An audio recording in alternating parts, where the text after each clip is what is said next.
Honorable Aliyu, you're welcome to Sunrise Daily. Thank you very much. Good morning, viewers. You have heard that report, and I'm sure that you've also been able to, go through the letter. Have you been able to completely digest all that has been written in the letter? It's quite a lengthy one. Yes. Well, I have read it all, and we are still digesting. But, you see, former President Obasanjo is a serial letter writer. I mean, it's probably part of his hobby to write letters. And unfortunately for him and people like him, in a democracy, you don't tell somebody don't contest for election. You don't do that.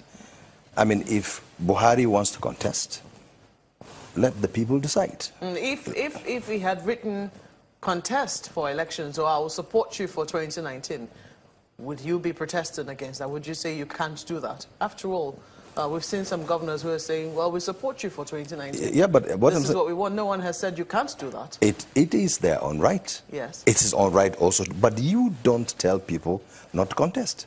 You could tell somebody to contest. Because, look, people go for elections and get defeated or they win.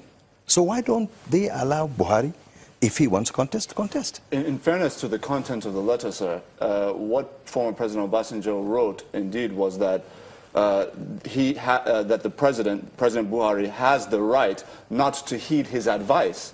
He did not dictate. He said, this is my advice, and you have the right not to heed it. So I wanted to clarify that. Well, okay, let me tell you, I was in the National Assembly when the former leader of this country wanted to contest the third term, probably wanted to be life president of this country. And people tried to stop him. We actually stopped him. I personally, I have been the guinea pig of Obasanjo in this country because I am the only member of National Assembly from inception from 1914 to date that had gone through referendum to be recalled. I was the only person because of my stance against that term. So with somebody like him, who would want to, lead probably till eternity, and then coming to say, and look, the most unfortunate part of all this is, when he left politics some years back, when he said, look, I'm resigning from PDP, I'm not going to join any party, I'm going to be a leader of the country, and now all of a sudden, he is asking for a coalition. I mean, that's, what kind of coalition? Has he forgotten about the constitution of this country? So how will the coalition, metamorphosize into, to lead the country? Honorable Member, since the inception of this administration, President Buhari has been very welcoming of the former president. He has spoken about him in very glowing terms and very reverential terms. Now, you have a situation where the former president, who, it's worth noting, anytime he has taken a position on an election from 2003, 2007, 2011, 2015, the election has always gone the way that he has directed in many ways. He's always aligned with the right side of an election. Now, he has moved against the current president, and the current president is now quiet. The presidency is quiet. Are you saying that the former president lacks the credibility to be taken seriously on an issue as important as the 2019 election? No, you see, he's entitled to his opinion, just like you and I, Nigerians, are entitled to their opinion as well. But whether to take him seriously or not, I think people of this country know who Obasanjo is. And I know for a fact that President Buhari respects Obasanjo seriously, sees him as his leader, his boss. They work together, and I'm sure up till now he still respects him. So it's his opinion. His opinion is he does not want Buhari to contest. Well, let the people decide. Now, some people will say that there's very little to disagree with in this letter. And for the purposes of this conversation, some people will say perhaps we should make a distinction between the message and the messenger. That is true. So if we look at the content of the letter, where he says that President Buhari has performed far below expectations. That's the sentiment a lot of Nigerians carry. How does your party begin to go against or begin to say that is not true, considering all that has been happening, especially in the last few months? Well, just like I said, Obasanjo and other people have their own, have right to say their view. And we have been through that. We have been in opposition for 16 years. So I think people like Obasanjo, who always wants to be on the other side. But look, in this country, for the last 2.5 years, nobody in this country can dispute the fact that this government has turned about agriculture. This government has made millionaires from peasant farmers.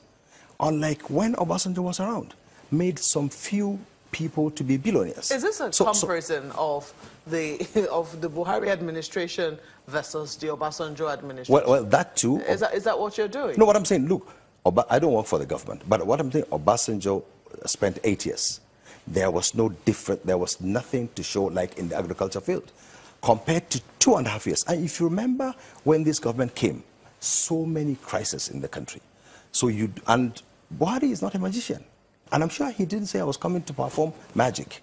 So he came, and of course there are so many issues, so many things to be tackled with, and of course also with his health. And so these are all things that have... On that basis alone, the basis of health, I mean, the president was very clear. He said, the former president was very clear. He said, you know, that he believes that President Buhari should look after his health. That looking after Nigeria is a 24/7, not even a 24/7 job. And he doesn't think it's one that the health of the president can carry. But it's a fear that a lot of people share. Well, your party is not looking at it in that manner. First of all, I don't think anybody will knows Buhari's health more than himself. So if he, as a person, thinks that it's all right for him to contest or to continue to govern this country, I mean, so be it. So, I mean, because I'm sure he loves himself more than any other person. So if, I mean, whether Obasanjo, I cannot say, look, your health is failing. No, we cannot do that. Can I ask you a pointed question? Are you going to support the president for 2019? Myself? Yes. Is that what you're looking at? Oh, of course. You want him to run again? Absolutely. In 2019? You think he's done well enough to be able to, you know, get the votes of Nigerians for 2019? Of course, absolutely. And look... Then this letter should not bother you.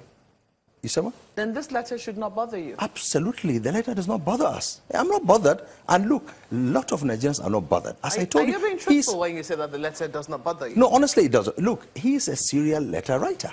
So it's his hobby. That's okay for him to write letters. But I'm telling you, you will see that... and he has said his opinion. I'm saying mine, and so many other people will say for and against. Then the people will decide. Not a letter. Letter cannot decide whether President Buhari is doing well or not. No. The people of this country will decide through votes. Let the people vote and say, look, Buhari, yes, go ahead, or we vote you out. We have to take a moment now. When we come back, we will take a further look, a deeper look at the letter. Please stay with us.